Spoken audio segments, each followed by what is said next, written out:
నమస్తే. తెలంగాణ మంత్రి కోమటిరెడ్డి వెంకటరెడ్డి ఒక వ్యక్తిపై ఆరోపణలు చేశారు.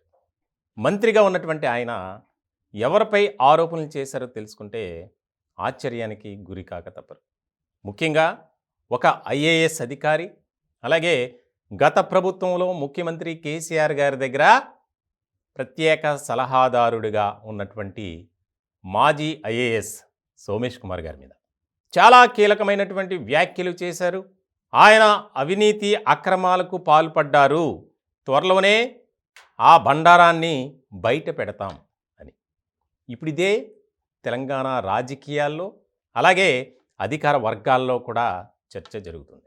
ఇటీవల కాలంలో అవినీతి అధికారులు ఎవరైతే కొంతమందిని ఐడెంటిఫై చేసి స్థాన చలనం చేశారు, అలాగే కొంతమంది ఏసీబీ అధికారులు కూడా చిక్కారు. ఇలాంటి క్రమంలో తాజాగా ఒక వ్యక్తి, ఒక ఆఫీసర్, హెచ్ఎండిఏ మాజీ డైరెక్టర్ శివ బాలకృష్ణ, ఆయన వ్యవహారంలో సోమేష్ కుమార్ గారి పేరు రావడం కీలకంగా మారింది. దానికి సంబంధించి తాజాగా కోమటిరెడ్డి వెంకటరెడ్డి చేసినటువంటి వ్యాఖ్యలు చాలా ప్రాధాన్యత సంతరించుకున్నాయి.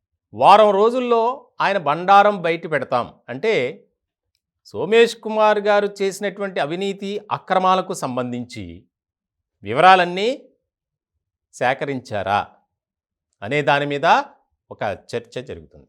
అవును, వాస్తవమే. ఎందుకనంటే కాంగ్రెస్ పార్టీ అధికారంలోకి రాకముందే కొన్ని అంశాలపై కాంగ్రెస్ పార్టీ నేతలు ప్రెస్ మీట్ పెట్టి మా దగ్గర పూర్తి స్థాయిలో ఆధారాలు ఉన్నాయి, మేం బయట పెడతాం, మీరు విచారణకు సిద్ధమా అని ప్రభుత్వాన్ని ప్రశ్నించారు. ఇలాంటి క్రమంలో ఎన్నికలు రావటం, ఎన్నికల్లో ఫలితాలు ఏ విధంగా వచ్చినాయో మనకు తెలుసు. కాంగ్రెస్ అధికారంలోకి రావడం, ముఖ్యమంత్రిగా రేవంత్ రెడ్డి ప్రమాణ స్వీకారం చేసిన తర్వాత ఆయన ఏ రకమైనటువంటి దూకుడుతో ముందుకు వెళ్తున్నారో మనం చూస్తూనే ఉన్నాం. ఇట్లాంటి సందర్భంలో హెచ్ఎండిఏ మాజీ డైరెక్టర్ శివ బాలకృష్ణ ఇచ్చినటువంటి సమాచారంతోనే 25 ఎకరాలకు సంబంధించినటువంటి భూమి తాలూకు వివరాలు బయటకు వచ్చాయి. తన భార్య పేరు మీద 25 ఎకరాలు అతి తక్కువ ధరకే కొనుగోలు చేసినట్లు కూడా రికార్డ్స్లో ఉన్నాయి. అంటే సోమేష్ కుమార్ గారు ఏ రకమైనటువంటి అవినీతి అక్రమాలకు పాల్పడ్డారు అనేది ఇక్కడ స్పష్టమవుతుంది. ఇదేదో మేము కావాలని చెప్పేది కాదు. తెలంగాణ వ్యాప్తంగా ముఖ్యమైనటువంటి అధికారుల్లో కానీ అంతా చర్చించుకునేటువంటి అంశమే ఇది.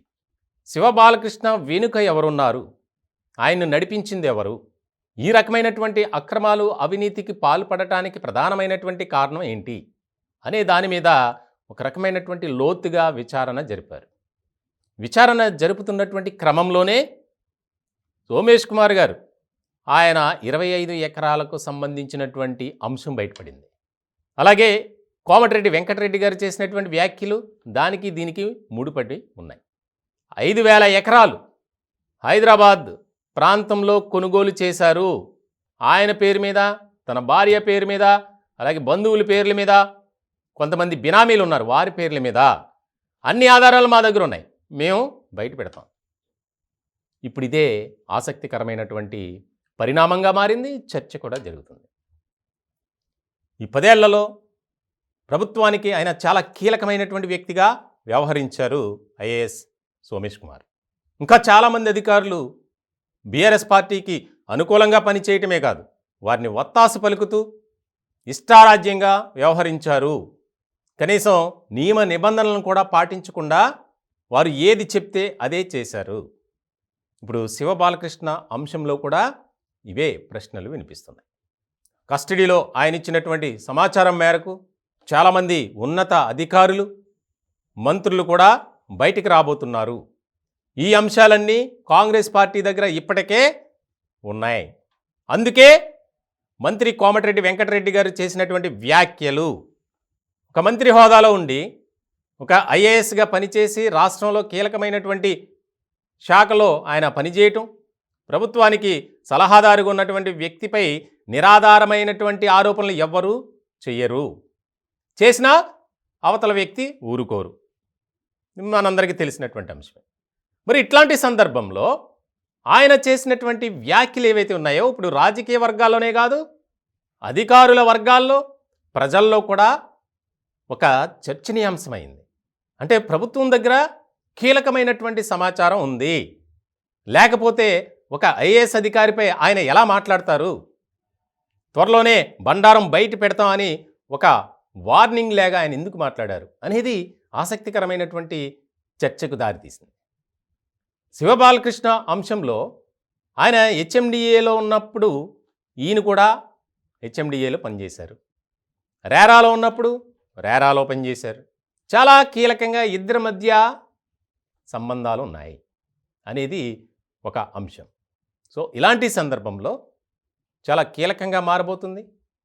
హెచ్ఎండిఏ మాజీ డైరెక్టర్ శివబాలకృష్ణ వ్యవహారం తర్వాత చాలామంది అవినీతి అక్రమాలకు పాల్పడ్డారు అనేది బయటికి రాబోతుంది అనేది కోమటిరెడ్డి వెంకటరెడ్డి మంత్రిగా ఆయన చేసినటువంటి వ్యాఖ్యలను బట్టి మనం అర్థం చేసుకోవాలి.